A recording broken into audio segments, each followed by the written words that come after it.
ఆధ్యాత్మిక సత్యం మిమ్ములను ఓ వినూత్న మార్గంలో పయనింపచేస్తుంది. ఆ మార్గం మీకు ఉన్నత జ్ఞానాన్ని, ఆనందాన్ని కలిగింపచేస్తుంది. తద్వారా మీ జీవితంలో సరికొత్త మార్పు వస్తుంది. ధ్యానం, ధ్యానానుభవాల పరంపరే ఈ ఆధ్యాత్మిక సత్యం. సంపూర్ణ ప్రశాంతతతో చూడండి. కేవలం సాక్షిగా చూడండి. పూర్తిగా మమేకమవ్వండి. దేన్ని అన్వయించకండి. ఆలోచన వస్తే ఆలోచన నిలిపి దీర్ఘంగా శ్వాసించండి. సంపూర్ణంగా లీనమవ్వండి. ఇది మీ అభ్యున్నతికి.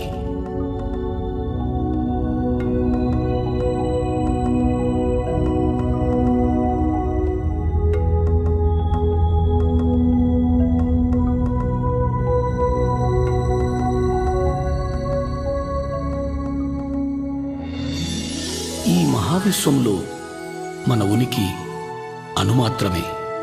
ఇక్కడ మన అందరి తాపత్రయం మంచి ఆరోగ్యం, సంసారం, సంపద, శాంతి, జ్ఞానాల కొరకే.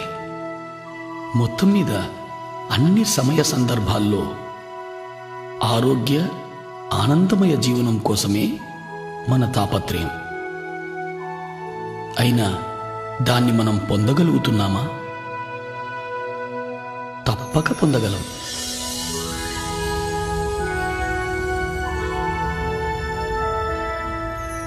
విశ్వశక్తిని, ఆత్మజ్ఞానాన్ని అర్థం చేసుకున్నప్పుడు మాత్రమే అది సాధ్యమవుతుంది.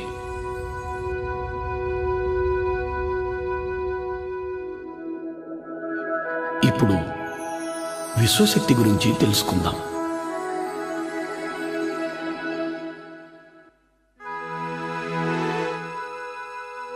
ఈ మహావిశ్వమంతా వ్యాపించి ఉన్నదే విశ్వశక్తి.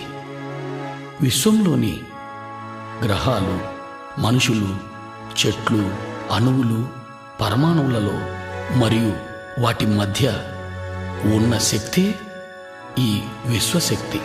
ఈ మహావిశ్వాన్ని సమస్థితిలో ఉంచగలిగేదే విశ్వశక్తి. విశ్వశక్తి ప్రాణశక్తిగా కూడా పిలువబడుతూ ఉంది. మన అభ్యున్నతికి మూలం ఈ విశ్వశక్తి. మన నడవడికల ఆధారం ఈ విశ్వశక్తి.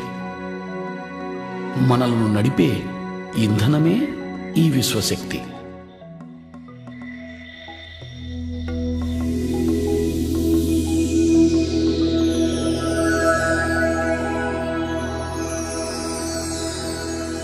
నిద్రలోనూ, సంపూర్ణ నిశ్శబ్దంలోనూ మనం కొద్దిగా ఈ విశ్వశక్తిని పొందుతున్నాం.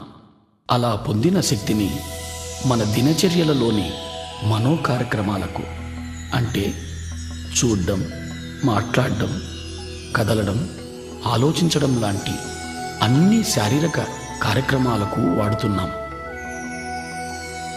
నిద్రలో పొందే ఈ పరిమిత శక్తి మన అన్ని పనులకు సరిపడదు.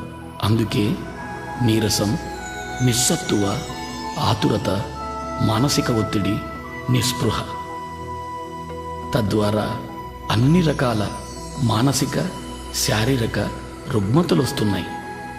వీటి నుంచి విముక్తి పొందడానికి ఏకైక మార్గం అత్యధికంగా విశ్వశక్తిని పొందడం. అధిక విశ్వశక్తిని పొందే ఏకైక మార్గం ధ్యానం. అధికంగా విశ్వశక్తిని పొందడం ద్వారా ఆరోగ్యమయ, ఆనందమయ జీవితాన్ని గడపగలుగుతాం. మనమున్న స్థితిలో సంపూర్ణంగా ఇమడగలుగుతాం. ఉన్న స్థితిని సంపూర్ణంగా అర్థం చేసుకోగలుగుతాం. ఉన్న స్థితిలో జ్ఞానాన్ని పొందగలుగుతాం. చివరకు ఆత్మోన్నతికి కూడా ఈ విశ్వశక్తే దోహదం చేస్తుంది. అధికంగా విశ్వశక్తిని పొందే మార్గం ధ్యానం.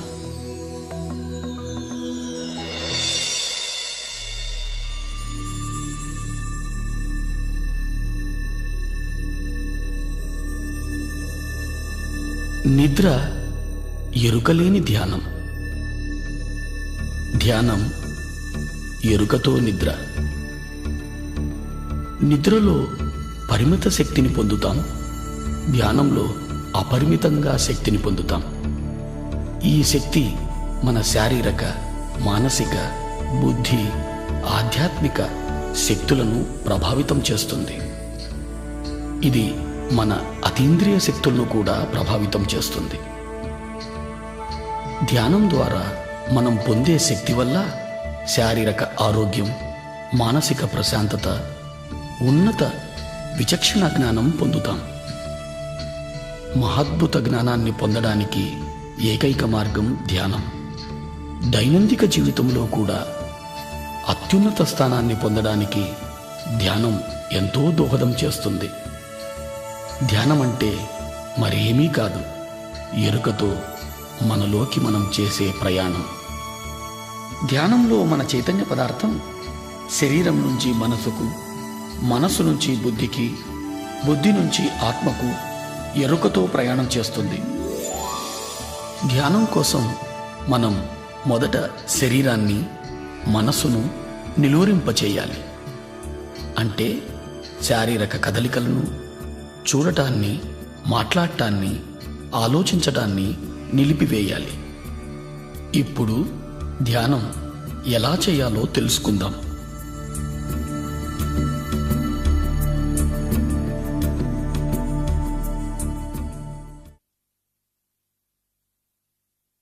ధ్యానానికి ముఖ్యమైనది ఆసనం. స్థిరమైన, సుఖమైన ఏదైనా ఒక ఆసనాన్ని ఎంచుకోవాలి. నేల మీద కానీ, మరే ఇతర కుర్చీలు, బల్లలు లాంటి వాటి మీద కూర్చొని కూడా చేయవచ్చు. ధ్యానం ఏ సమయంలోనైనా చేయవచ్చు.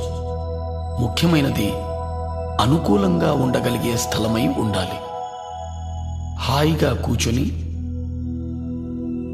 కాళ్ళు రెండు ఒకదానితో ఒకటి చేర్చి, చేతి వేళ్లల్లో వేళ్లుంచి, కళ్ళు మూసుకొని లోపల కానీ బయట కానీ ఏ శబ్దమూ చేయకుండా, ఏ మంత్రమూ జపించకుండా శరీరాన్ని పూర్తిగా తేలిక చేయాలి.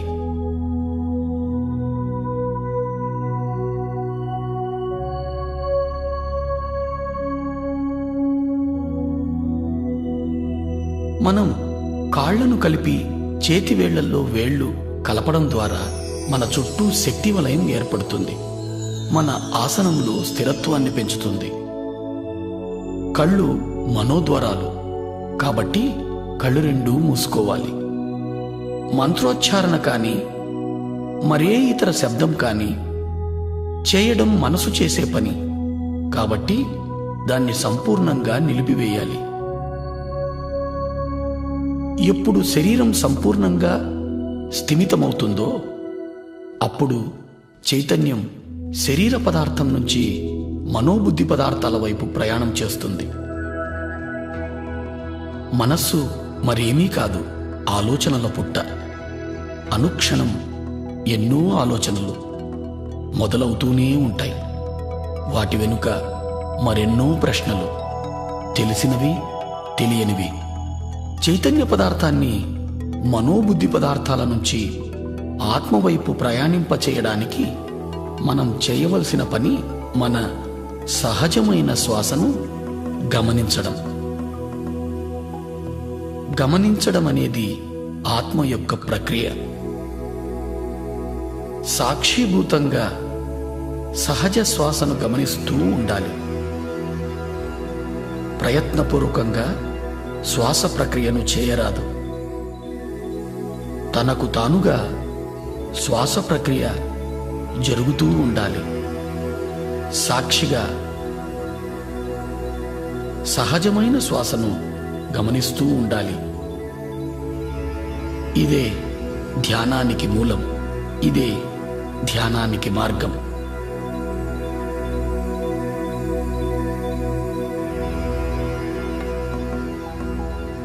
ఆలోచనల వెంట పోరాదు. ప్రశ్నలలో చిక్కుకోరాదు.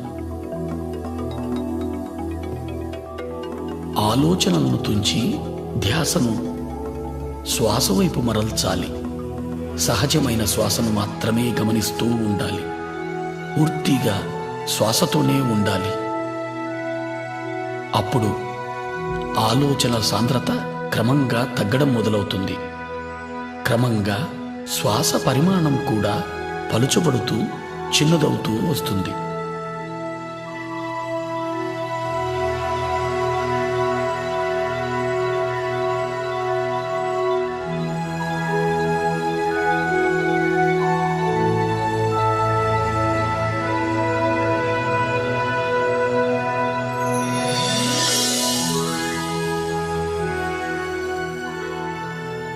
చివరకు పూర్తిగా చిన్నదై రెండు కన్నుబొమ్మల మధ్య చిన్న వెలుగుగా ఉండిపోతుంది. ఈ స్థితిలో ఆలోచనలు ఉండవు, శ్వాస కూడా ఉండదు. ఇదే ఆలోచన రహిత స్థితి. ఇదే నిర్మల స్థితి. ఇదే ధ్యాన స్థితి.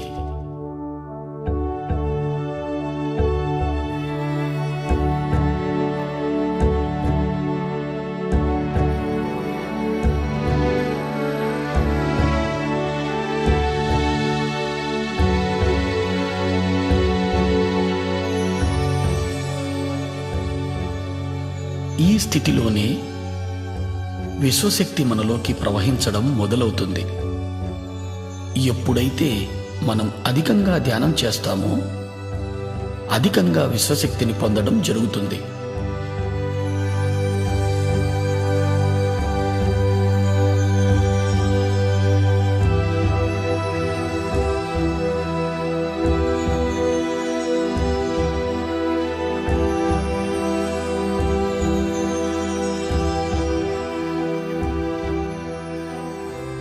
అలా పొందిన విశ్వశక్తి మన ప్రాణమయ శరీరంలోకి ప్రవహిస్తుంది.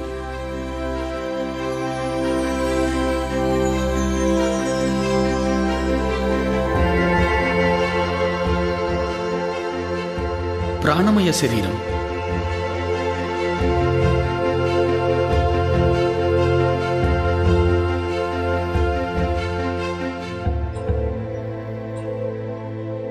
ఈ ప్రాణమయ శరీరం సుమారు 72,000కు పైగా నాడులతో నిర్మితమై శరీరమంతా వ్యాపించి ఉంది. ఈ నాడులన్నీ తలపై మధ్య భాగం నుంచి మొదలవుతాయి. ఈ మొదలయ్యే భాగాన్ని బ్రహ్మరంధ్రము అంటారు.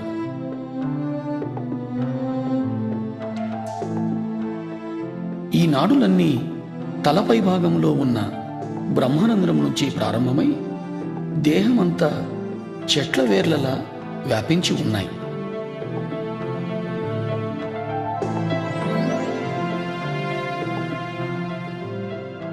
ఈ ప్రాణమయ శరీరమే మన జన్మ నిర్మాణానికి మూలం. ఈ ప్రాణమయ శరీరమే మన నడతకు, నడవడికకు ఆధారం.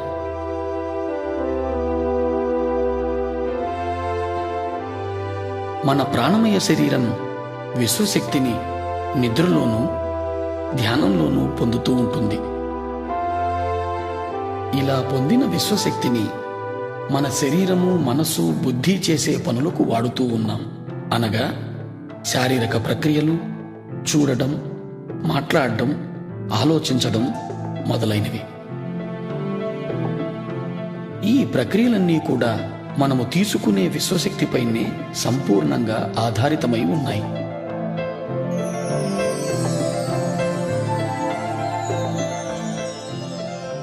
మనలోకి ప్రవహించే విశ్వశక్తి సంపూర్ణంగా మన ఆలోచనలపైనే ఆధారితమై ఉంది. మనకు ఆలోచనలు ఉన్నప్పుడు మనలోకి విశ్వశక్తి ప్రవాహం నిలువరింపబడుతూ ఉంది. అనగా ఆలోచనలు మన విశ్వశక్తిని అడ్డగిస్తున్నాయి. ఎప్పుడైతే విశ్వశక్తి ప్రవాహం ప్రాణనాడులలో తగ్గుతుందో అప్పుడు ప్రాణనాడులు కుంచించుకుపోతాయి. అలా కుంచించుకుపోవడం వలన ప్రాణమయ శరీరంలో మచ్చలు ఏర్పడతాయి. ఆ మచ్చలే క్రమంగా స్థూల శరీరంపై వ్యాధులుగా రూపాంతరం చెందుతాయి. అంటే అన్ని రోగాలకు మూలం ప్రాణమయ శరీరంలో ప్రాణశక్తి లోపం.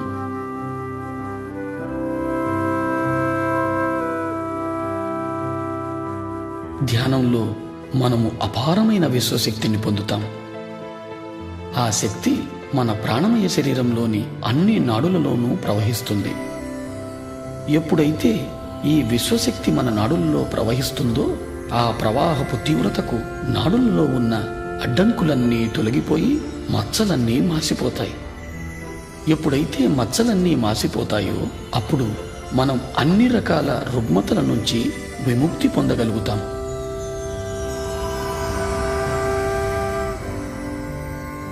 ఎప్పుడు ఈ విశ్వశక్తి మన బ్రహ్మరంధ్రం గుండా ప్రవహించడం మొదలవుతుందో తలభాగం భారంగా ఉన్నట్లు అనిపిస్తుంది, లేదా శరీరం అంతా కూడా భారంగా అనిపించవచ్చు. ప్రాణనాడులలో ప్రాణశక్తి ప్రవహిస్తూ శుద్ధి చేస్తున్నప్పుడు ఆ ప్రదేశంలో దురద పెట్టినట్టు గాని నొప్పిగా గాని అనిపించవచ్చు.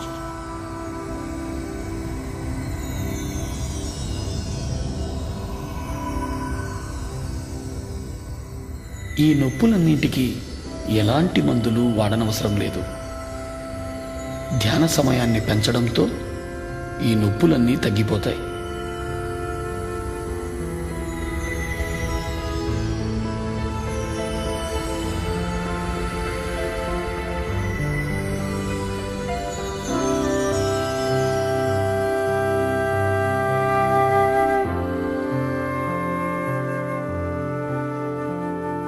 అత్యధికంగా విశ్వశక్తిని పొందడం ద్వారా మనం అన్ని రకాలైన శారీరక మానసిక రుగ్మతల నుంచి విముక్తి పొందగలుగుతాం.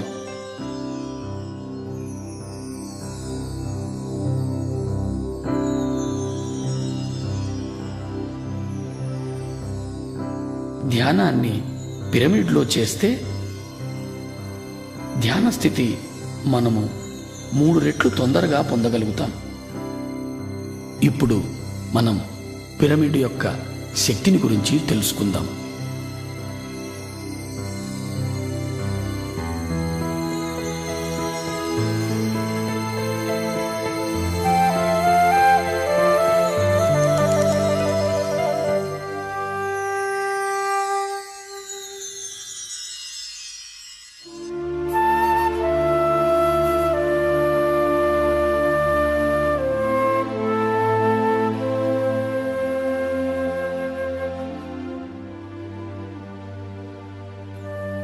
ఈ పృథ్వీపైన అత్యధికంగా విశ్వశక్తిని పొందే ఏకైక కట్టడం పిరమిడ్. 52 డిగ్రీలు 51 నిమిషాల కోణంలో ఇది నిర్మితమై ఉంది. ఈ కోణం వల్లనే పిరమిడ్ అత్యధికంగా విశ్వశక్తిని పొందగలుగుతోంది. పిరమిడ్ని ఏ పదార్థంతోనైనా నిర్మించవచ్చు. పదార్థాల వల్ల పిరమిడ్ పొందే విశ్వశక్తిలో ఏ మార్పు రాదు. పిరమిడ్ని అన్ని దిక్కులకు సమంగా ఉంచాలి. అంటే తూర్పు, పడమర, ఉత్తరం, దక్షిణం అన్ని వైపులకు.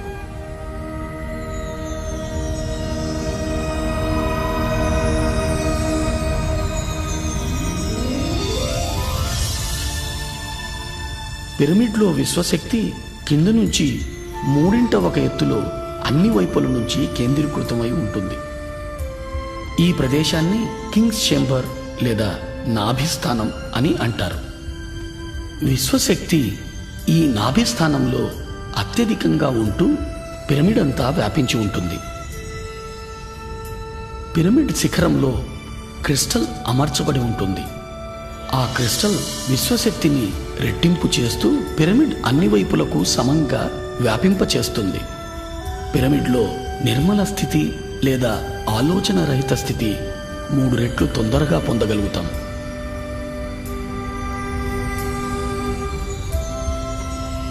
పిరమిడ్లో ధ్యానం ఇతర లోకాలతో అనుసంధానానికి దోహదం చేస్తుంది.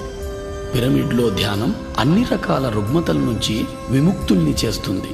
అన్ని రకాల ధ్యానానుభవాల కోసం పిరమిడ్ ధ్యానం ఎంతో ఉపయోగపడుతుంది.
ఇంతవరకు మనం ఏమి తెలుసుకున్నామో ఒకసారి మననం చేసుకుందాం. ధ్యానం చైతన్య పదార్థం ఆత్మవైపు చేసే ప్రయాణం. దాని కొరకు శరీరాన్ని, మనసును, బుద్ధిని దాటాల్సి ఉంటుంది. స్థిర సుఖ ఆసనాన్ని ఎంచుకోవడం ద్వారా శారీరక విశ్రాంతిని పొంది తద్వారా చైతన్య పదార్థం మనోబుద్ధి పదార్థాల వైపు ప్రయాణిస్తుంది. మన సహజ శ్వాసను గమనించడం ద్వారా మనోబుద్ధి పదార్థాల నుంచి ఆత్మవైపు ప్రయాణం చేస్తుంది. ఎప్పుడైతే మనం శరీరము, మనస్సు, బుద్ధి పదార్థాలను దాటుతున్నామో అప్పుడు మనలోకి విశ్వశక్తి ప్రవహిస్తుంది. విశ్వశక్తి ప్రవాహం వలన ప్రాణనాడులు శుద్ధిగా వింపబడుతున్నాయి. ఏ ఔషధము లేకుండా ఆరోగ్యవంతమైన జీవితాన్ని పొందగలుగుతున్నాం. మానసిక ఒత్తిడి, మనస్సు సంబంధమైన అన్ని రకాలైన సమస్యల నుంచి విముక్తి పొందగలుగుతున్నాం. మరింత అధికంగా ధ్యానం చేయడం ద్వారా మనస్సు అధిక ప్రశాంతతను పొంది ఉత్తమ జ్ఞాపక శక్తిని పొందగలుగుతున్నాం. ధ్యానం అధికంగా చేయడం ద్వారా మన అవగాహన శక్తి పెరుగుతుంది. తద్వారా పరస్పర సంబంధాలు మెరుగవుతున్నాయి. ధ్యానం సంసార జీవితంలో సుఖం, సంతోషాలను పెంచుతూ ఉంది.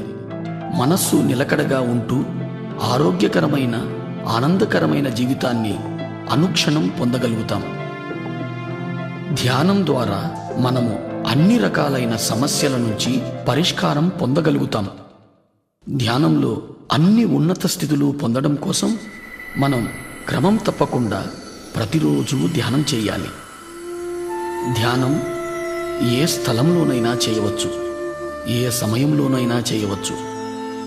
ప్రయాణ సమయంలో కూడా ధ్యానం చేయవచ్చు. ఒక్కసారి ధ్యానానికి కూర్చుంటే కనీసం మన వయస్సు ఎంతనో అన్ని నిమిషాల సేపు ధ్యానం ఆచరించాలి. అంటే 30 సంవత్సరాల వారు 30 నిమిషాల సేపు ధ్యానం చెయ్యాలి.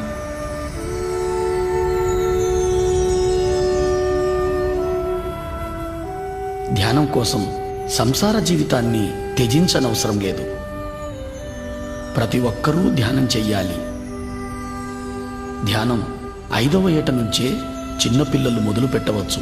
చిన్నపిల్లలు ఉత్తమంగా ధ్యానం చేయగలుగుతారు.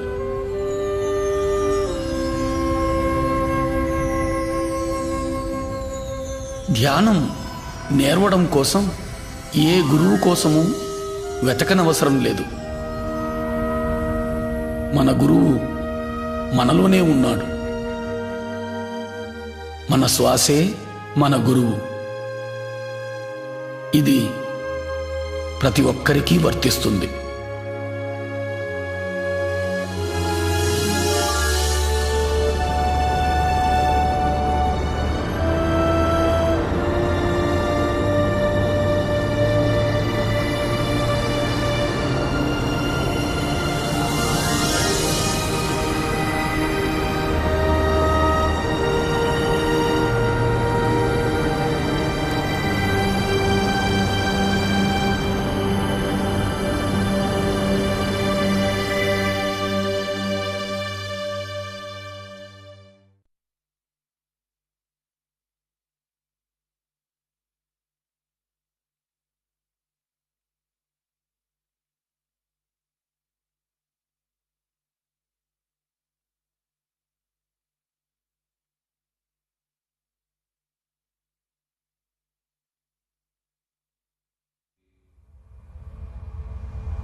మన చైతన్యం ఆత్మవైపు చేసే ప్రయాణం ధ్యానం. ధ్యాన స్థితిని పొందడానికి శరీరాన్ని మనసును నిలువరింపచేయాలి. ఎప్పుడైతే శరీరాన్ని మనసును నిలువరింపచేస్తామో అప్పుడు మన చైతన్య పదార్థం ఆత్మవైపు ప్రయాణం చేస్తుంది. అప్పుడు మనలోకి అపారంగా విశ్వశక్తి ప్రవహిస్తుంది. ఎక్కువగా ధ్యానం చేయడం ద్వారా ఆత్మజ్ఞానాన్ని పెంచుకోగలుగుతాం. ఇప్పుడు మనం జ్ఞానం అంటే ఏమిటో తెలుసుకుందాం. ధ్యానం మనల్ని ఉన్నత జ్ఞానం వైపు నడిపిస్తుంది. జ్ఞానం అంటే మరేమీ కాదు, అనుభవం. అనుభవం అంటే సంపూర్ణంగా ఆత్మసహితంగా జీవించడం. అధికంగా సాధన చేయడం ద్వారా అధిక శక్తిని పొందగలుగుతున్నాం. అధిక శక్తి ద్వారా ప్రతి సందర్భంలోనూ సంపూర్ణంగా ఇమడగలుగుతాం. సంపూర్ణంగా ఇమడగలగడం ద్వారా ఉన్నత జ్ఞానాన్ని పొందగలుగుతాం.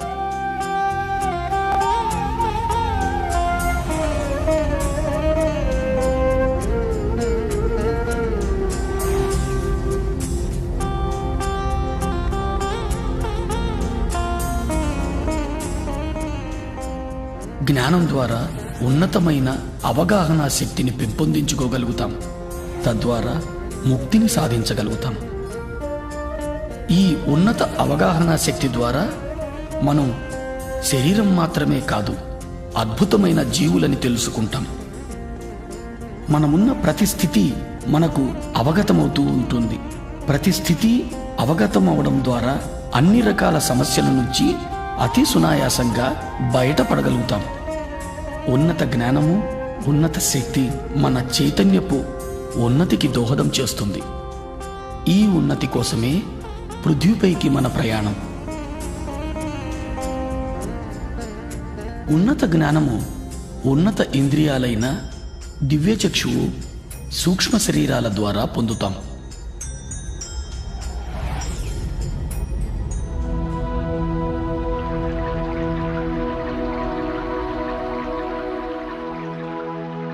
దివ్యచక్షువు అద్భుతమైన ఆత్మ యొక్క ఇంద్రియం.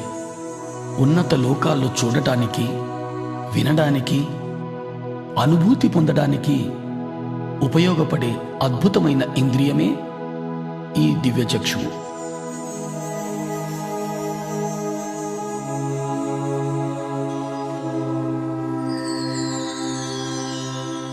అత్యధికంగా ధ్యాన సాధన ద్వారా అధికంగా విశ్వశక్తిని గ్రహించడం జరుగుతుంది. అధికంగా పొందిన విశ్వశక్తి మనలో దివ్యచక్షువును ఉత్తేజితం చేస్తుంది.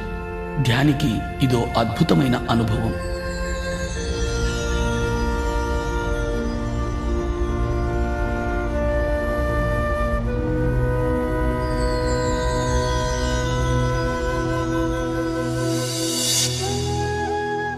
దివ్యచక్షువు ఉత్తేజితమవుతున్న సందర్భంలో నొసటి భాగంలో రెండు కనుబొమ్మల నడుమ నొప్పిగా కానీ లాగినట్టు కానీ అనుభూతులు కలుగుతాయి.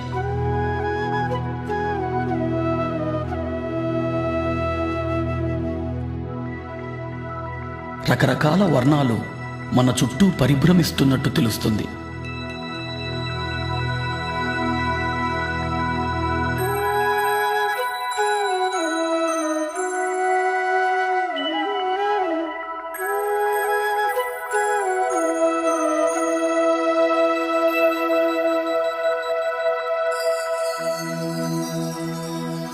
మన చుట్టూ నడక శబ్దం, గుసగుసల శబ్దం వినపడుతున్నట్లు అనిపిస్తుంది.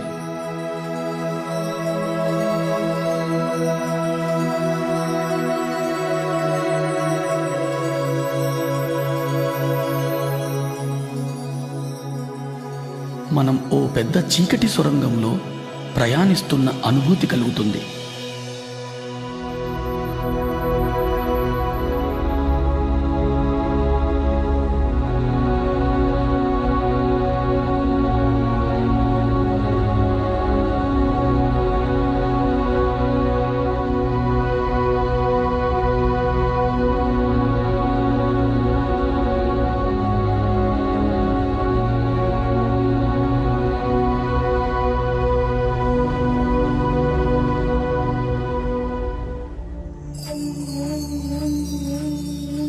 ఎప్పుడైతే ప్రాణమయ శరీరం సంపూర్ణంగా విశ్వశక్తిని పొందుతుందో అప్పుడు దివ్యచక్షువు పరిపూర్ణమవుతుంది.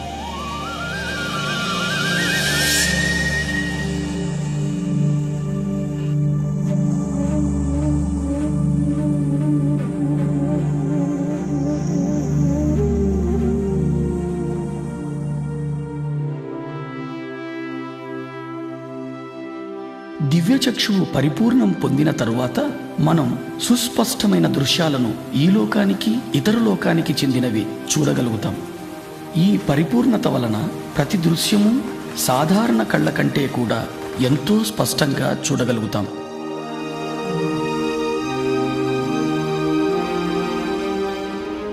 మనం ఇతర లోకాల విషయాలను కూడా చాలా స్పష్టంగా చూడగలుగుతాం. మనం ఎక్కడో జరిగే విషయాలను ఇక్కడ నుంచే స్పష్టంగా చూడగలుగుతాం. మనం ఎన్నో దృశ్యాలను ఎన్నో విషయాలను చాలా స్పష్టంగా చూడగలుగుతాం.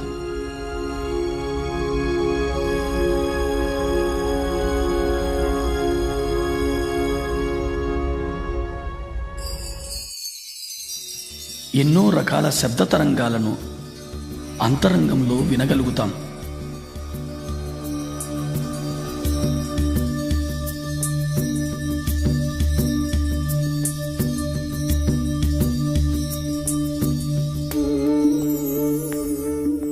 ఎందరో మహానుభావులను మనం ఎరిగిన రూపంలో వారిని చూడడం జరుగుతుంది.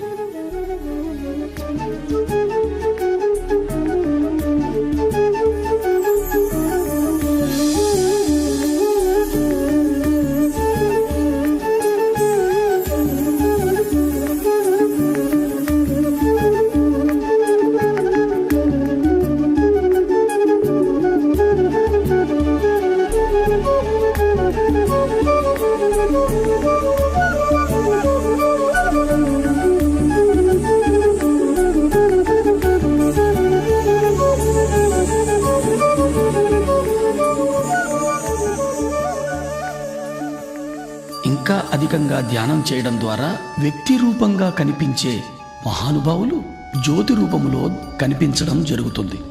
జ్యోతి రూపంలో కనిపించినా అది ఏ మహానుభావునికి సంబంధించిందో మనం స్పష్టంగా తెలుసుకోగలుగుతాం.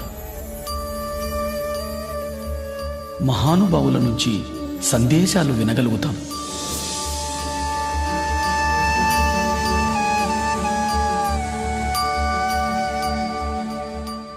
చీకటి సొరంగంలో ప్రయాణిస్తూ చివరకు దివ్యమైన తేజంలో లీనమవుతున్నట్టు అనుభూతి పొందుతాం.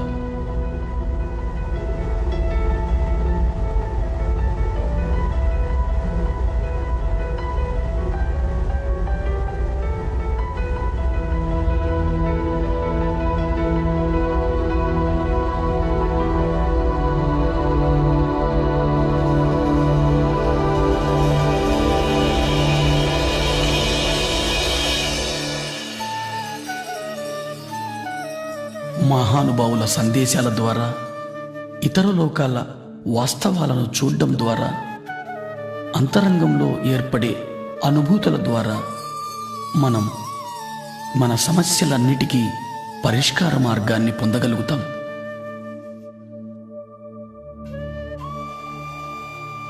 తద్వారా మన నడత మారుతుంది, మన నమ్మకాలలో మార్పు వస్తుంది. ఇదే ఈ దివ్యచక్షువు ద్వారా మనం పొందే అద్భుతమైన అనుభవం. ఈ దివ్యచక్షువు అనుభవం తరువాత మన దైనందిక జీవితంలో కూడా ఎన్నో ఉన్నతమైన మార్పులను గమనించడం జరుగుతుంది.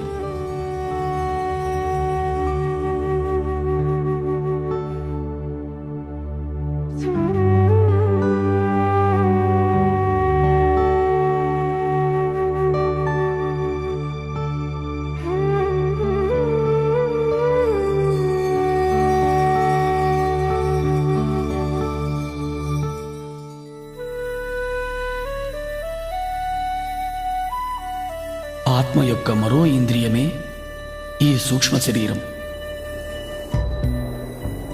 ఇతర లోకాలలో విహరించడానికి, ఇతర లోకాల జ్ఞానాన్ని పొందడానికి ఉపయోగపడే సాధనం సూక్ష్మ శరీరం.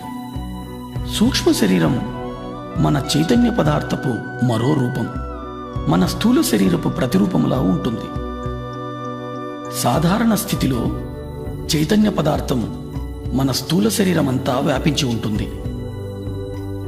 ఎప్పుడు మనం సంపూర్ణంగా విశ్వశక్తిని పొందుతామో, ఎప్పుడు మనకు సూక్ష్మ శరీర యానం చేయాలనే అనుభూతి కలుగుతుందో, అప్పుడు మన చైతన్య పదార్థం సూక్ష్మ శరీర రూపంలో యానం చేస్తుంది. సాధారణంగా సూక్ష్మ శరీర యానపు అనుభవాన్ని ఎరుక లేకుండా నిద్రలో మనం పొందుతున్నాం. వీటినే మనం కలలు అంటాం. ఎరుకతో మనము ఈ సూక్ష్మ శరీర యానపు అనుభవాన్ని పొందే అవకాశం ఒక్క ధ్యాన స్థితిలో మాత్రమే జరుగుతుంది. సూక్ష్మ శరీరం కాల పరిస్థితులకు అతీతంగా ప్రయాణించగలదు. ఎరుకతో సూక్ష్మ శరీర యానం చేసిన తరువాత సరికొత్త కోణంలో జీవిత గమనాలను దర్శించడం జరుగుతుంది.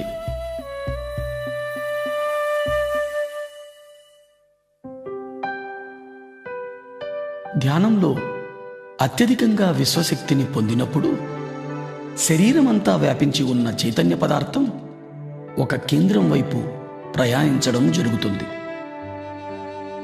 చైతన్య పదార్థం కేంద్రం వైపు ప్రయాణించేటప్పుడు స్థూల శరీరంలో కదలికలు ఏర్పడతాయి.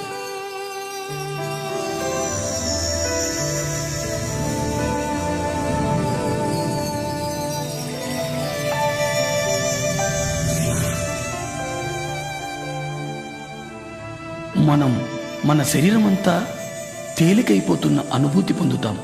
మన కాళ్ళు చేతులు లేవేమో అనే భావన కలుగుతుంది. మన శరీరం పూర్తిగా తేలికగా దూదిపించేలా అనిపిస్తుంది. శరీరంలోని వివిధ ప్రదేశాలలో కదలికలను గమనిస్తాం.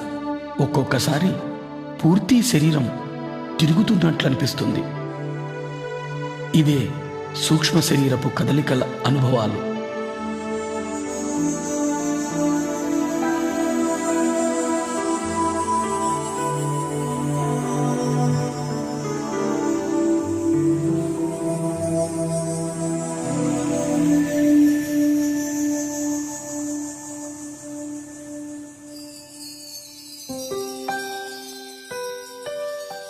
తీవ్ర ధ్యాన సాధన చేయడం ద్వారా అత్యధిక విశ్వశక్తిని పొందడం జరుగుతుంది. శరీరమంతా వ్యాపించి ఉన్న చైతన్య పదార్థం సూక్ష్మ శరీర రూపం ధరించి విపరీతమైన వేగంతో కదలడం జరుగుతుంది. తద్వారా స్థూల శరీరంలో కదలికలు ఏర్పడతాయి. ఆ కదలికల తరువాత సూక్ష్మ శరీరం స్థూల శరీరం నుంచి వెలుపలికి వస్తుంది.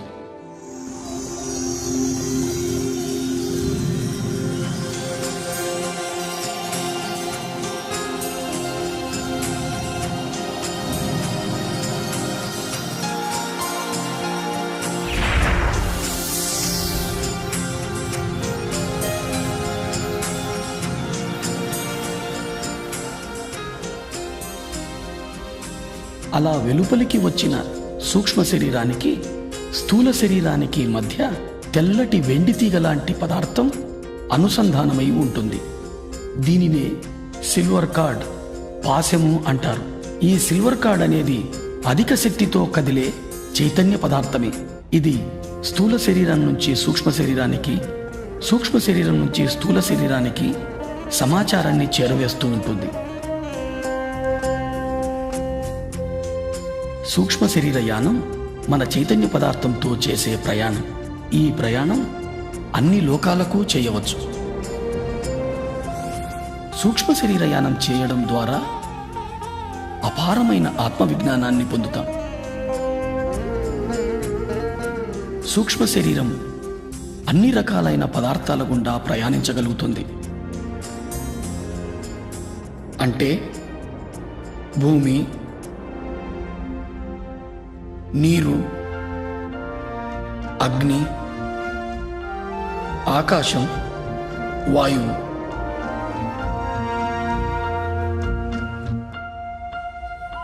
సూక్ష్మ శరీరం అన్ని లోకాలలోనూ ఎటువంటి అడ్డంకులు లేకుండా విహరించగలుగుతుంది.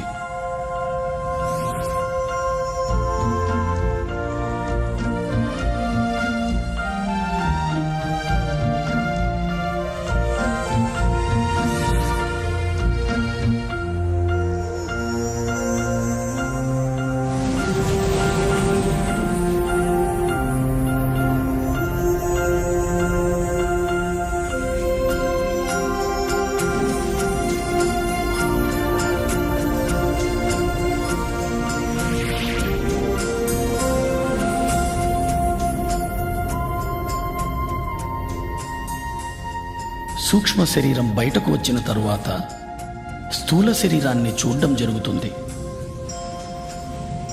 ఇది ఓ మహత్తరమైన అనుభవం.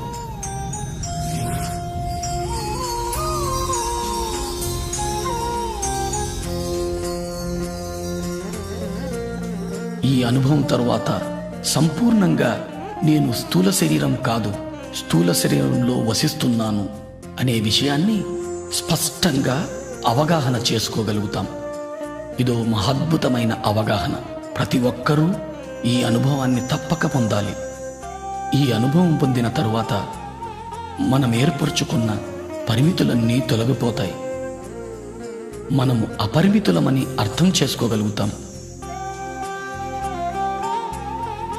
ఈ అనుభవం తరువాత నేను అంటే చైతన్య పదార్థం అని స్పష్టంగా అవగతమవుతుంది.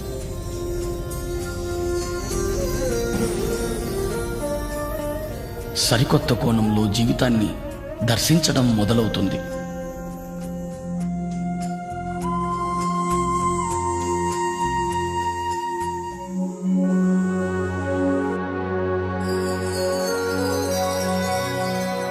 నిర్వాణ.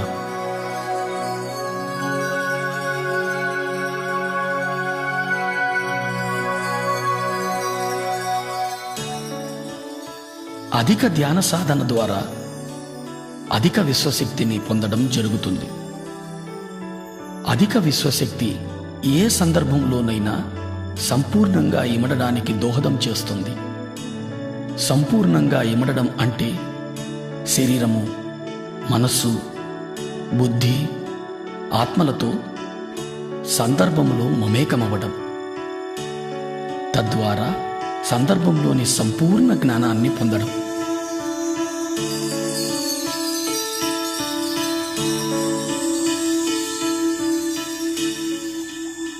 సాధారణ వ్యక్తి జీవితంలో అనుభవాలను మాత్రమే పొందుతాడు. అనుభవంలో ఇమిడి ఉన్న జ్ఞానాన్ని అవగతం చేసుకోలేడు. ఎందుకంటే అనుభవాలను స్థూల రూపంలో మాత్రమే చూడగలుగుతాడు. ధ్యాని జీవితానుభవాలను సంపూర్ణంగా అవగతం చేసుకోగలుగుతాడు. ఎందుకంటే ధ్యానికి తెలుసు తాను శరీరం మాత్రమే కాదు,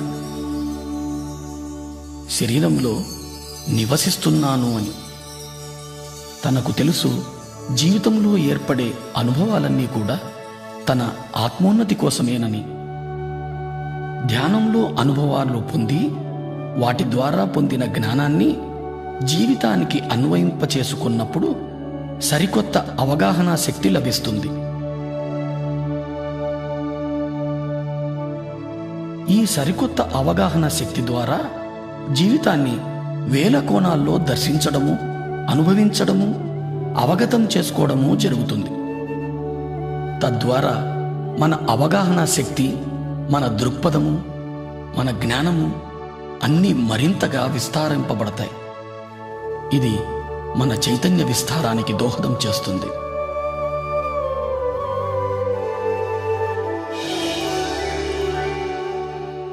ఈ స్థితిని ధ్యానంలో 1000 రేకుల బంగారు కమలం వికసిస్తున్న అనుభవంగా పొందుతాం.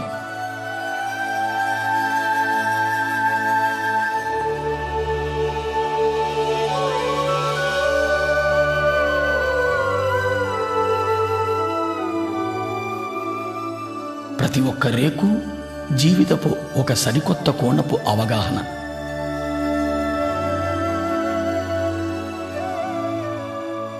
ఇలా వేల కోణాల్లో జీవితాన్ని దర్శించగలిగినప్పుడు ఇతర జీవరాశుల మీద కూడా అవగాహన పెరుగుతుంది.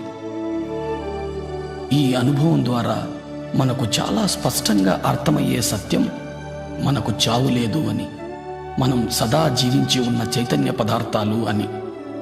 పుట్టుక, చావుల సంపూర్ణ జ్ఞానాన్ని అవగతం చేసుకోగలుగుతాం.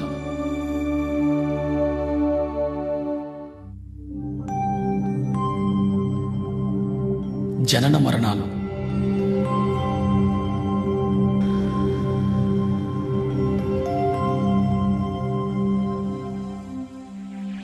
మనం విశ్వ చైతన్యం నుంచి అంశగా విడివడి పృథ్వీపైకి చేరుతున్నాం.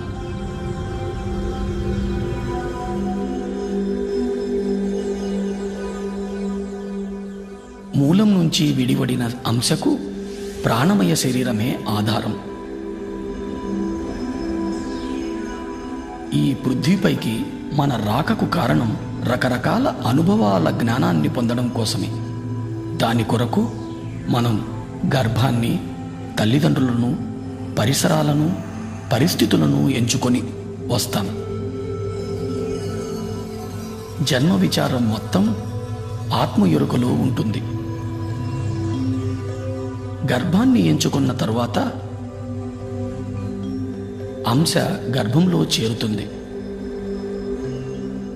ఎప్పుడైతే అంశ గర్భాన్ని చేరుతుందో గర్భస్థ శిశువుకు ప్రాణం చేకూరుతుంది.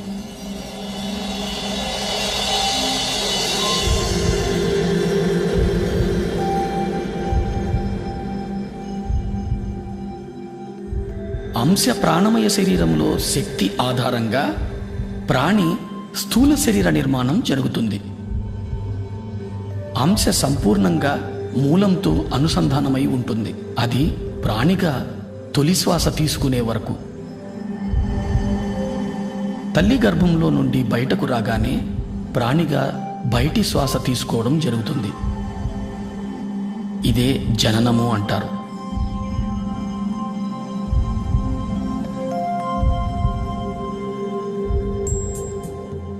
తొలి శ్వాస నుంచి 7వ ఏట వరకు ప్రాణి మూలపు అవగాహన కలిగి ఉంటుంది. మనస్సు నిర్మాణం 7వ ఏట నుంచి మొదలై 14వ ఏటకు పరిపూర్ణమవుతుంది. బుద్ధి నిర్మాణం 14వ ఏట మొదలై 21 నాటికి పరిపూర్ణమవుతుంది. 21 నుంచి 28 వరకు శరీరము, మనస్సు, బుద్ధి మూడింటి కలయికల జీవిత అనుభవాన్ని పొందుతాం. 28వ ఏట నుంచి జీవితం పూర్తిగా ఆత్మజ్ఞానం మీదనే ఆధారితమై ఉంది. ఆత్మజ్ఞాన అవగాహన లేకుండా చైతన్యం శరీరము, మనసుల మధ్య ఉండిపోతుంది. తద్వారా జీవితంలో దుఃఖం మొదలవుతుంది. ఎందుకంటే పరిస్థితులు ఎందుకు ఏర్పడుతున్నాయో అర్థం కాదు. ప్రతి స్థితి ఎంతో క్లిష్టతరంగా అనిపిస్తుంది. పరిమిత అవగాహనతో జీవితం జడంగా తయారవుతుంది. విశ్వశక్తి ప్రవాహం నుంచి దూరం అవ్వడం, తద్వారా శరీరంలో అనారోగ్యం, మానసిక ఒత్తిడులు, పర్యవసానంగా అస్తవ్యస్తమైన జీవితమంతా ఎరుక లేకుండానే గడిచిపోతుంది. తాను ఎందుకొచ్చానో అన్న విషయాన్ని సంపూర్ణంగా మరిచిపోతాడు.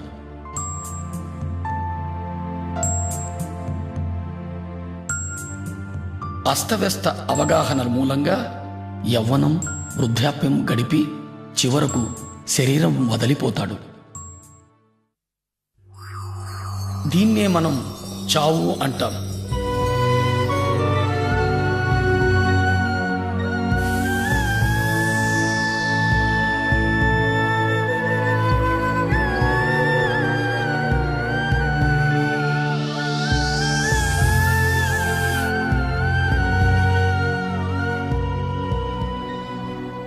మరణం తరువాత కూడా జడమైన మనస్సు చైతన్యాన్ని మూలానికి చేరనీయదు.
పరిమిత అస్తవ్యస్త అవగాహనల మూలంగా తనకు తానే నరకాన్ని స్వర్గాన్ని నిర్మించుకొని అధమలోకాల్లోనే ఉండిపోతాడు.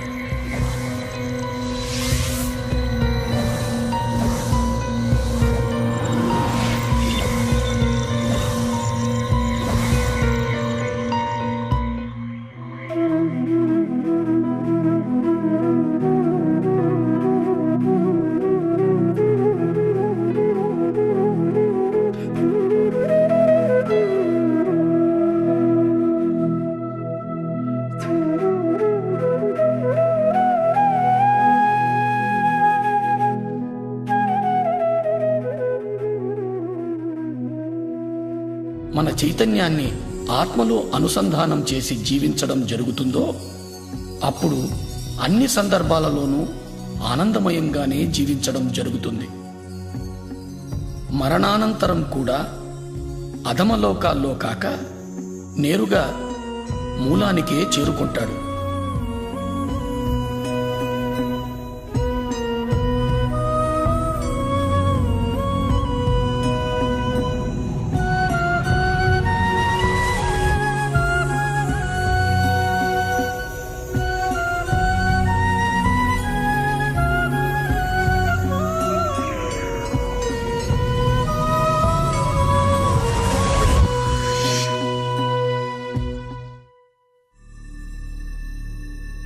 దివ్యచక్షువు సూక్ష్మ శరీరయాన అనుభవాల ద్వారా, జనన మరణ అవగాహనల ద్వారా శరీరము, మనస్సు, బుద్ధి, ఆత్మ, చైతన్య పదార్థము, విశ్వశక్తుల సంపూర్ణ అవగాహన ఏర్పడుతుంది. నేను అంటే చైతన్య పదార్థమని, చైతన్య పదార్థం అంటే విశ్వశక్తి జ్ఞానాల కలయిక అని పరిపూర్ణ అవగాహన ఏర్పడుతుంది.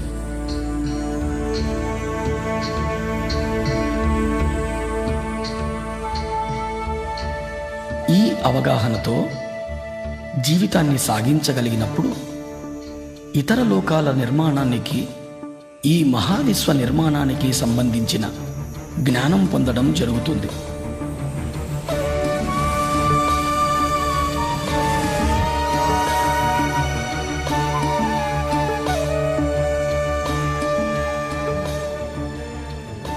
ఈ జ్ఞానంతో మనం అద్భుత సృష్టికర్తలు కాగలం.